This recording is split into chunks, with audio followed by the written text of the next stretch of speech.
दोस्तों, हर कोई कहता है कि समय बीत रहा है, पर कितनी तेजी से बीत रहा है ये किसी को पता नहीं है। क्या हो अगर किसी को सच में पता चल जाए कि वक्त की रफ्तार क्या है? क्या फिर वो अपने आने वाले कल को बदल सकता है?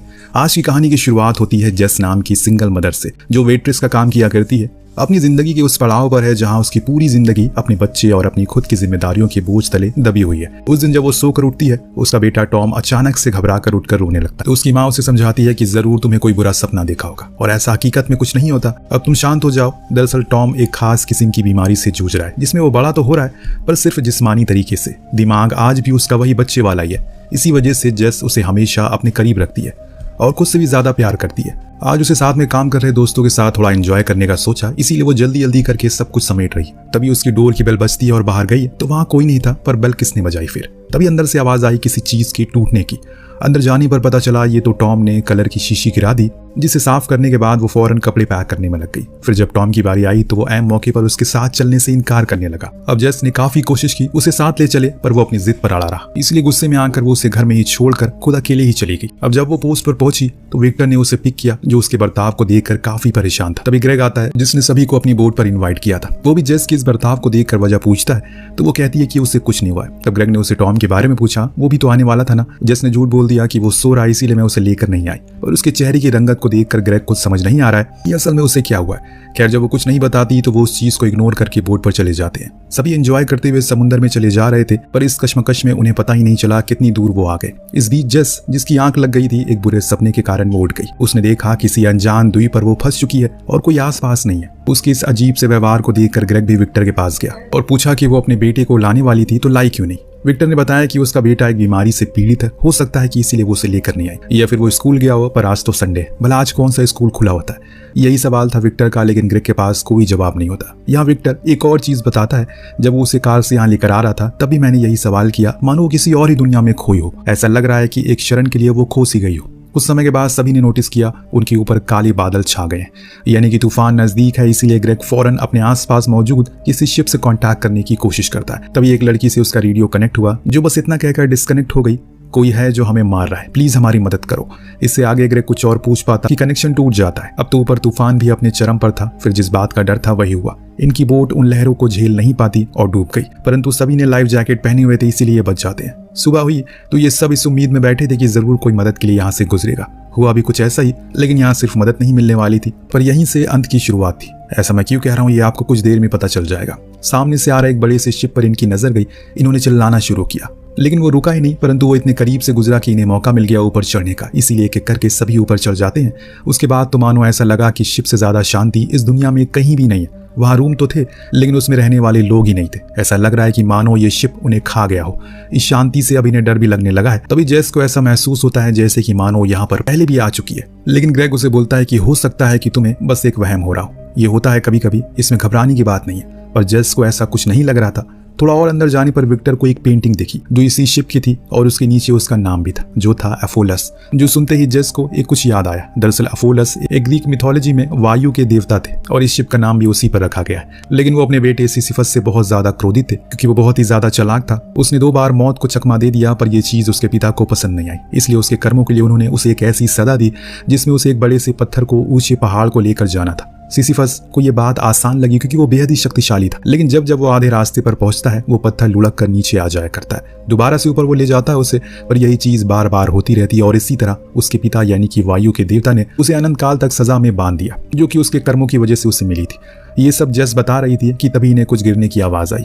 विक्टर देखने गया, तब उसे वहां जेस की चाबियां मिली, लेकिन अभी तक वो वहां गई नहीं, तो फिर चाबी वहां कैसे गिर गई? सभी ने कहा कि हो सकता है कि हैदर ने गिरा दी, लेकिन हैदर कहाँ है? उसी को ढूंढने के लिए सब एक रूम में पहुंच जाते हैं, जहां पर ढेर सारा खाना रखा था, जो एकदम ताजा था। ऐसा लग रहा है कि अभी कुछ देर पहले उसे यहाँ पर लाया गया। जेस ने यहाँ विक्टर से पूछा, उसकी घड़ी में 11 बज रहे थे, लेकिन उसकी खुद की घड़ी में तो 8 बज रहे हैं, तो टाइम यहाँ इस शिप में लगी वॉच में भी हो रहा है। ये सारी चीजें किसी को समझ नहीं आ रही है, पर अभी तो ये शुरुआत है, क्योंकि इससे भी बड़े ट्विस्ट आने वाले हैं जो आपको आगे मिलेंगे। तभी जेस को एक परछाई दिखाई देती है, जिसके पीछे विक्टर जाता है, तो वहीं दूसरी तरफ ग्रेग और जेस भी उसके पीछे जाते हैं और बचे हुए 2 लोग उसी कमरे में रहते हैं। अब यहाँ जब ये दोनों जा रहे थे, तभी इन्हें एक रूम से किसी के पुकारने की आवाज आती है। ये फौरन उसमें जाते हैं, जहाँ इन्होंने देखा कि वहाँ किसी के खून से मिरर पर लिखा था कि थिएटर में जाओ। ये पढ़ने के बाद जेस की हालत खराब हो जाती है। इसीलिए वो ग्रेग को जाने से मना करती है, पर वो चला जाता है और उसे वापस उन्हीं लोगों के पास जाने को कहता है। जब वो वहां गई तो वो सारा खाना सब कुछ सड़ चुका था, वो दोनों भी वहां नहीं थे।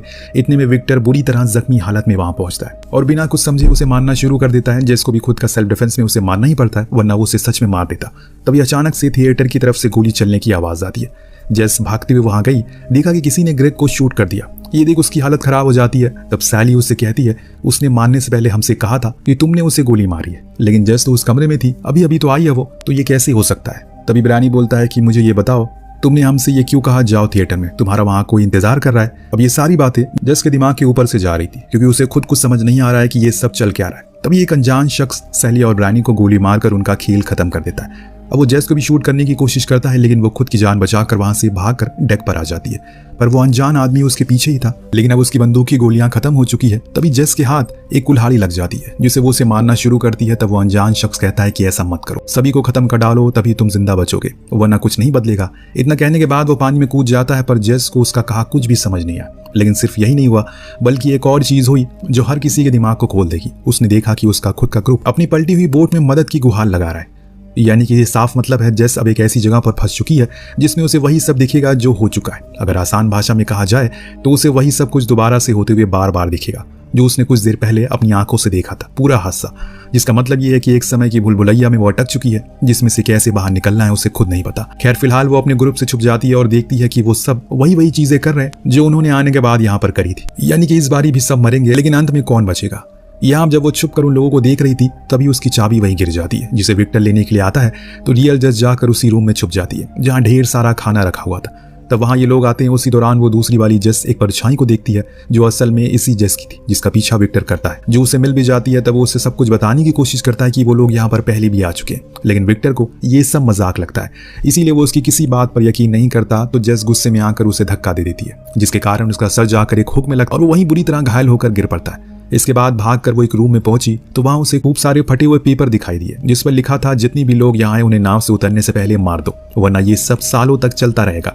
ये पढ़ने के बाद रियल जस खुद भी एक नोट पर ये लिख देती है। तभी उसकी नजर पड़ी वहां गिरी हुई उसकी लॉकेट पर, जो सिर्फ एक नहीं बल्कि हजारों थी। यानी कि यहाँ पर पहले भी कई सारी जस आ चुकी हैं। जो चीज देखकर अब उसे सच में क्लियर हो जाता है कि ये सब चल क्या रहा है। उसे इस समय चक्र को तोड़ना ही पड़ेगा, तभी कुछ होगा, वरना ये चीज ऐसे ही चलती रहेगी। वह बंदूक लेकर निकल पड़ती है। बीच में उसे विक्टर मिला जो बुरी तरह घायल था। तभी उसे न्यू जस दिख गई जो अभी अभी आई है, इसीलिए वो उसे मारने के लिए आगे बढ़ती है, लेकिन सामने होने के बावजूद भी वो उसे शूट नहीं कर सकी क्योंकि उसके अंदर इतनी हिम्मत नहीं थी। तभी वहां घायल विक्टर आ गया, जिसे संभालने में वो लग गई, परंतु कुछ ही देर बाद वो अपना दम तोड़ देता है।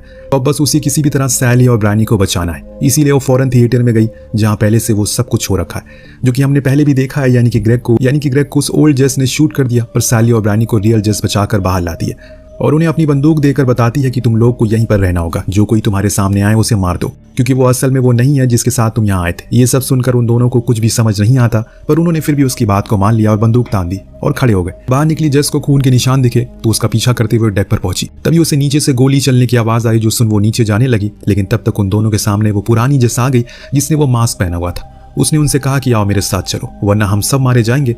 तो उन्हें भी लगा कि वो असली है, इसीलिए वो उसके साथ जाने लगते हैं। इधर जब रियल जस नीचे गई तो देखा कि वहां वो दोनों तो है ही नहीं, इसीलिए वो उन्हें आवाजें लगाने लगती है, जो इन दोनों ने सुनी भी। और उनके साथ पुरानी वाली जस थी जो उनसे कहा कि वो पागल हो चुकी है, तो मेरे साथ चलो।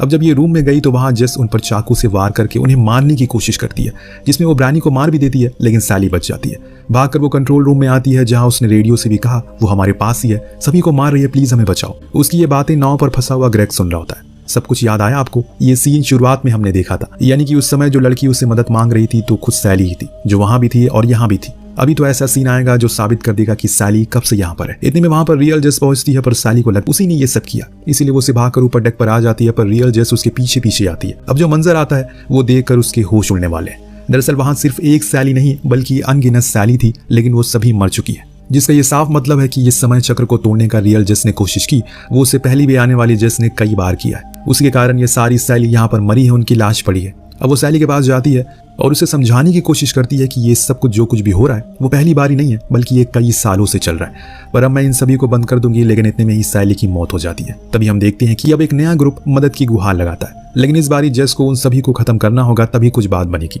वरना वो इस चक्रव्यूह में घूमती रह जाएगी हमेशा के लिए। इसीलिए वो सीधा नीचे गई और खुद के लिए मास्क बनाया, उसी अवतार में आ गई जो इसे पहले वाली या फिर सबसे पहले वाली जस ने किया था। रूम में जाकर उसने सबसे पहले थिएटर जाना है ये लिखा, जो पढ़कर ग्रेग वहां पहुंचा। और फिर उसके पीछे ये दोनों भी उसी जगह पर रियल जेस भी फिराक में थी और मौका मिलते ही उस ग्रेग को सबसे पहले शूट कर दिया।